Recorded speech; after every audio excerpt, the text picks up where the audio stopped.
Eu queria, em primeiro lugar, cumprimentar o governador Rodrigo Hollenberg. Ontem, o governador Rodrigo Hollenberg recebeu no Palácio, aqui em Brasília, a mim, o senador Termário Mota, o senador Lazier Martins, o senador Cristóvão Buarque, para dialogarmos sobre o Memorial João Goulart.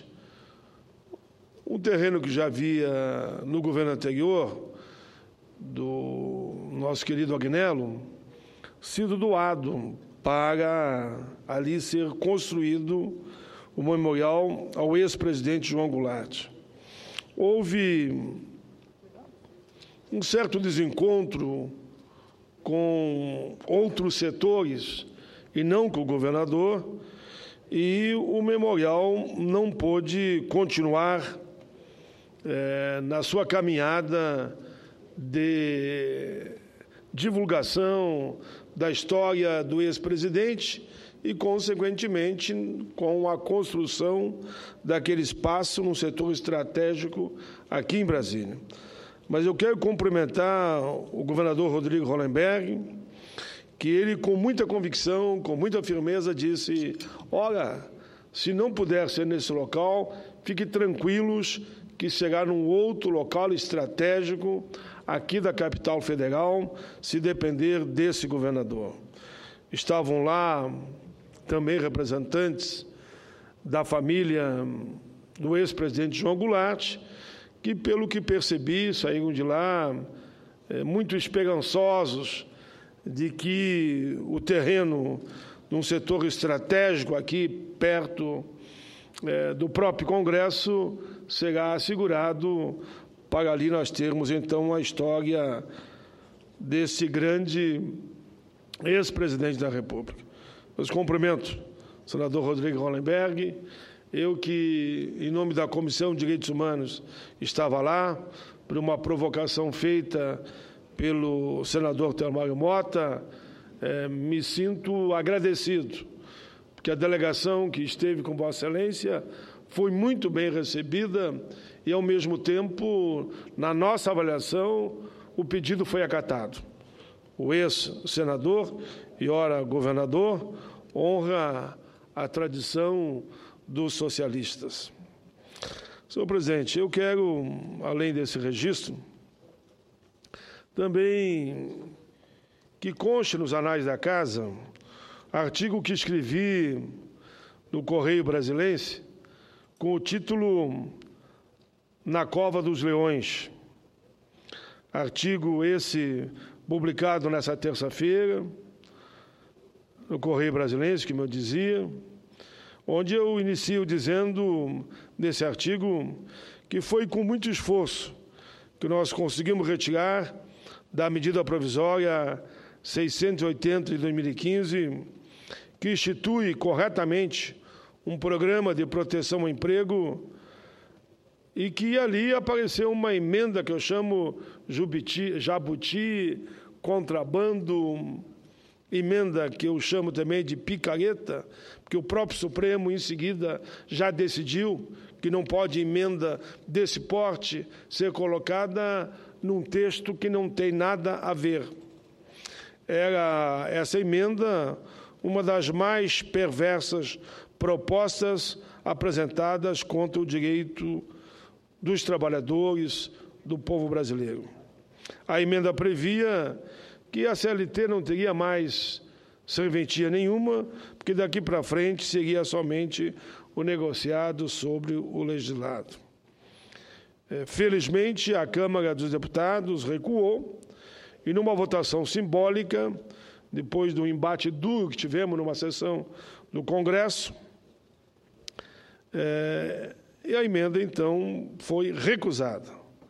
Com isso, os trabalhadores do Brasil agradecem muito a esta posição, e eu retrato aqui nesse meu artigo, com muita clareza, porque o tema não permite nenhuma atuação dúbia, de forma tal que nós demonstramos que nós não deixaríamos que o interesse de 50 milhões de brasileiros fossem prejudicados com a revogação da CLT e até do projeto que nós aqui, todos nós, aprovamos por unanimidade, que foi os das empregadas domésticas.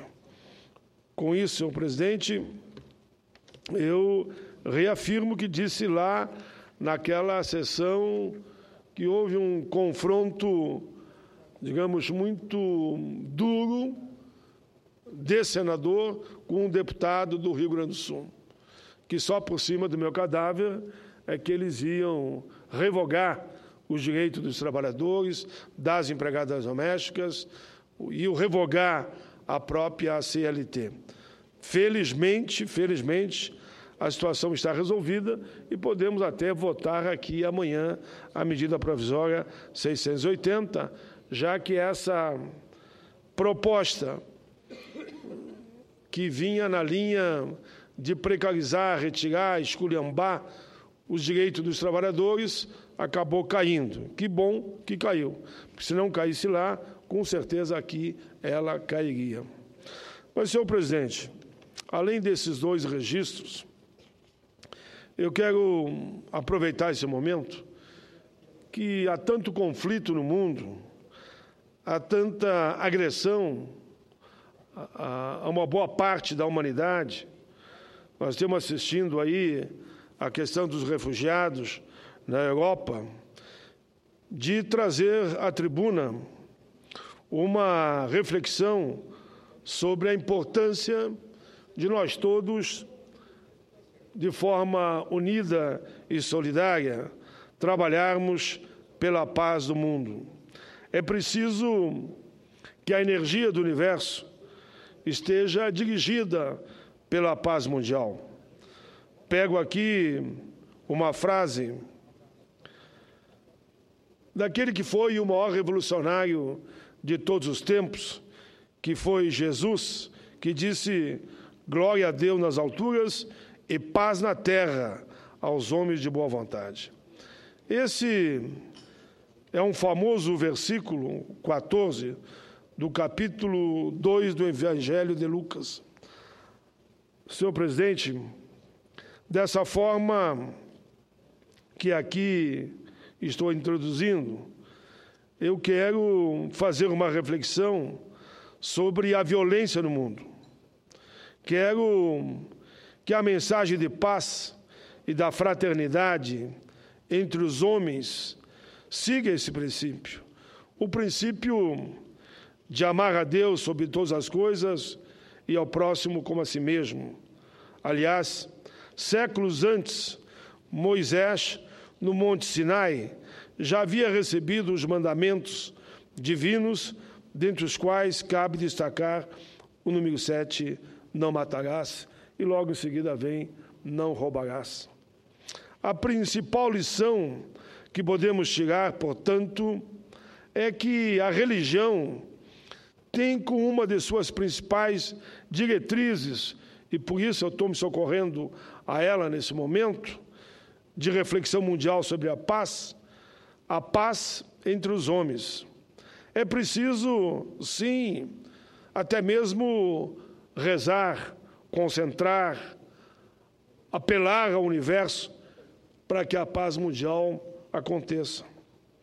Senhor presidente, mesmo assim podemos encontrar na história da humanidade muitos episódios repugnantes de guerras providas até mesmo com pretextos religiosos. Temos de nos conscientizar da necessidade do respeito ao outro e do seu direito à vida e à integridade como pessoa, tanto no aspecto material quanto no que se diz respeito a seus direitos de bem viver, direito à saúde, às oportunidades de aprender, de ascender socialmente, como se pôde observar, avançando um pouco mais, senhor presidente, no lema da própria Revolução Francesa de 1789, onde o lema era liberdade, igualdade e fraternidade. Senhor presidente, o mundo caminha para uma convivência cada vez mais tolerante, em que cada um possa praticar o culto da religião em que acredita, em que se sente melhor. Certamente ainda há exemplos de intolerância radical, claro que sim, mas sabemos que esta intolerância radical terá que diminuir. O que afirmo aqui, na linha do avanço do caminho da paz entre os seres humanos. As celebrações ecumênicas têm se multiplicado, demonstrando que cada um pode seguir as orientações mais condizentes com a sua crença nos assuntos do seu espírito. Por isso, agiu muito bem o nosso legislador constituinte quando incluiu em nossa Carta Magna de 88, e eu estava lá, eu fui constituinte, em seu artigo 5º, o seguinte inciso, o inciso 6º.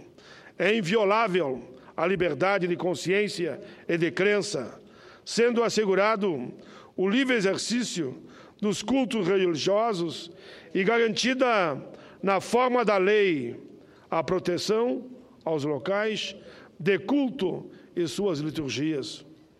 Hoje, temos uma tendência mundial da aceitação da diversidade de crença. João Paulo II, em 1986, disse... Eu acho que eu vou trocar ali com o Cassol, ele vem para cá e eu vou para lá.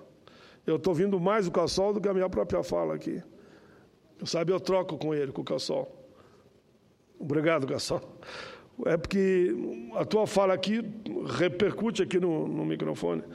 Hoje temos uma tendência mundial da aceitação da diversidade de crença. João Paulo II, em 1986, disse: celebrando juntos seu Deus e seus deuses. Por isso, é fundamental que a gente reze pela paz mundial.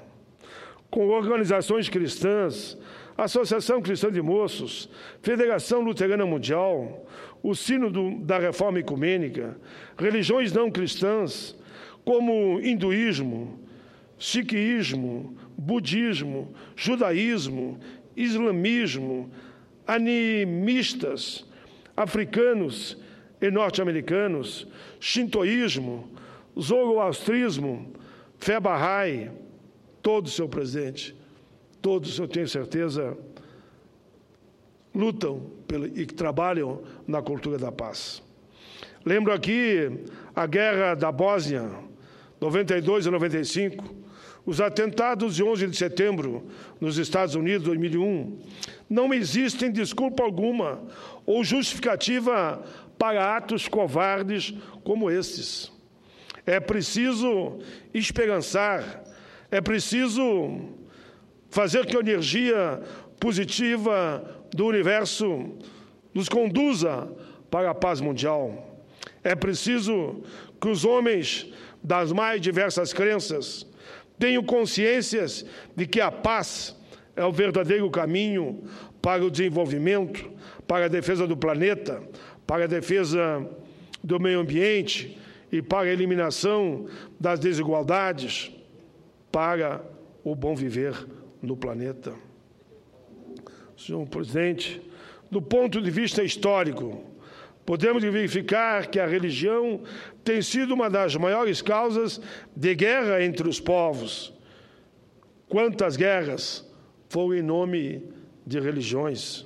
No atual momento, verificamos muitas ações de violência, observando-se o tempo todo ações irracionais de fanáticos, covardes, que agridem o seu semelhante.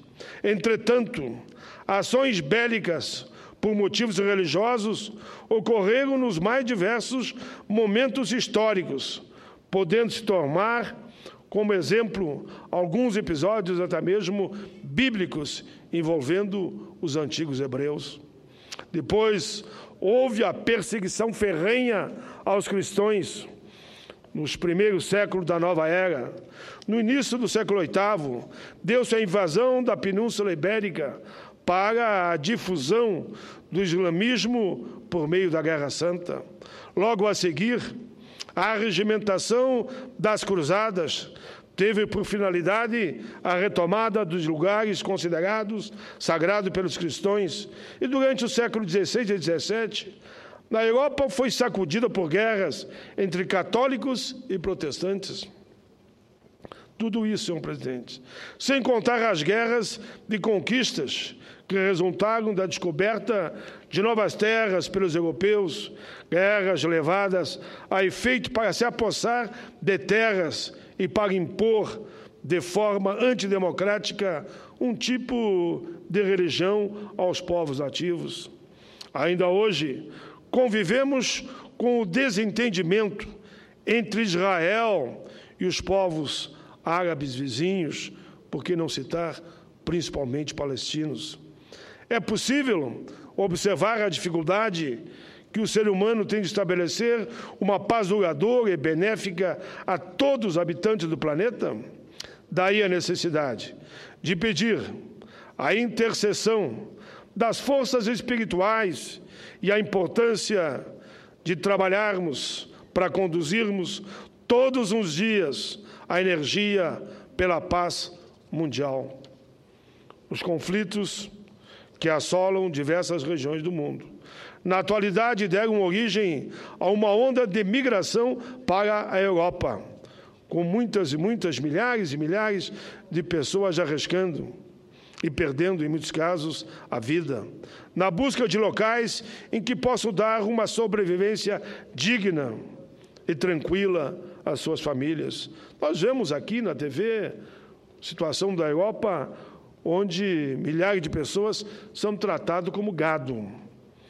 Senhor presidente, pode destacar 5 territórios que dão origem às levas e mais levas de refugiados em direção à Europa. Síria encontra-se mergulhada em uma violenta guerra civil desde março de 2011, quando setores da população pegaram em armas para tentar derrubar o ditador Bashar al-Assad. Afeganistão vive uma situação interna complexa e de ambiente belicoso desde os anos 70. Eritreia, os altos índices de repressão estimulam os habitantes a deixarem a sua terra natal. Somália, a instabilidade política e a atuação da milícia radical islâmica motivaram uma grande onda migratória. Nigéria tenta fortalecer seu regime democrático, instalado em 99, mas enfrenta uma crise energética e a violência do grupo radical Boko Haram, que controla grande porção do território ao norte do país. Muitos optaram por procurar uma terra que lhe garanta uma vida melhor. A paz não se realiza apenas pelo consenso entre as autoridades nacionais. Aliás, o mundo não conseguiu ficar livre de algumas conflagrações em algumas regiões em toda a história. Também se observam muito desentendimento entre indivíduos que acabam resultando na violência desenfreada a que assistimos a todo tempo no noticiário, causando repugnância, muitas vezes devido à forma como afetam a sensibilidade das pessoas pacíficas. Fica evidente que o individualismo que se espalhou pelas mentes e se manifesta nas formas mais mesquinhas e incompreensíveis a partir da violência. São brigas, por exemplo, no trânsito, resultado, morte. A irresponsabilidade da embriaguez ao volante, resultado, morte. Sem pensar no perigo imposto aos outros, escaramuças entre torcidas de clubes, por exemplo, no próprio futebol. O site UOL, que tem grande credibilidade em termos de informação, divulgou matéria de responsabilidade de Carlos Madeiro com o seguinte título: Brasil e países americanos lideram mortes por arma de fogo. Esse trecho traz informações constantes do Estudo Global sobre Homicídio 2013, divulgado pelo Escritório sobre Drogas e Crime das Nações Unidas. Nesse estudo consta que 2 em cada 3 pessoas assassinadas nos países das Américas são vítimas de arma de fogo. No Brasil, o índice ainda é maior, abrangendo 70% das mortes. Mesmo com o Estatuto do Desarmamento em vigor, existe uma enorme facilidade de acesso e uma grande articulação sobre armas de fogo no Brasil, num comércio principalmente de contrabando. Em 2013, das 50 mil pessoas que foram mortas no país, 35 mil foram por armas de fogo. A campanha nacional de desarmamento não é o sucesso que pensou, com base no estímulo até mesmo de pagar indenização. Segundo a estimativa da ONG Viva Rio, existe 16 milhões de armas circulando no Brasil e as armas retiradas de circulação não chegam a 5%. Como pode um cidadão encontrar paz num mundo como esse? Como pode se sentir seguro? É por isso que devemos todos buscar a energia pela paz mundial. Devemos refletir sobre a definição de nosso papel como agente da paz. O que podemos fazer para melhorar a situação atual em que o mundo vive? Senhor presidente, o mito do brasileiro como homem cordial vem sendo bombardeado de todas as formas nos últimos tempos. A tal da convivência interracial harmoniosa não existe, como comprova o relatório do Conselho de Direitos Humanos da ONU de 2014. Lá diz: o Brasil não pode ser chamado de democracia racial, mas está caracterizado por um racismo institucional em que hierarquias raciais são culturalmente aceitas.